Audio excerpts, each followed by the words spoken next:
ipasok mo ang pagre-reels or dito kay Facebook, dapat hindi ka madamdamin dito or emotional. Bakit ko nga po ba nasabi yon? Napapansin niyo po ba, pag nandito na po kayo, madalas po kayo mag-post pero yung mga kamag-anak nyo or mga kaibigan nyo na malapit sa inyo, hindi po nila kayo susuportahan. Kadalasan, yung ibang tao pa, yung nakikita nyong sumusuporta talaga sa inyo. Bakit nga po ba?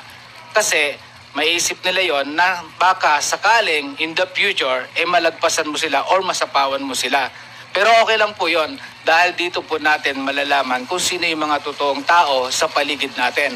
Ang masakit nga lang yan, hindi ka na nga sinuportahan, sisiraan ka pa nila para nang nun mas malugmok ka at hindi ka umangat sa buhay.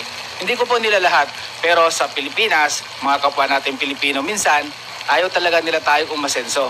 Ganun lang po kasimple yun. Pero kung ako sa'yo, mag-focus ka sa goal mo. Ipakita mo sa kanila na kaya mo talaga yon, anumang mangyari. So sana po nakatulong. Don't forget to click follow.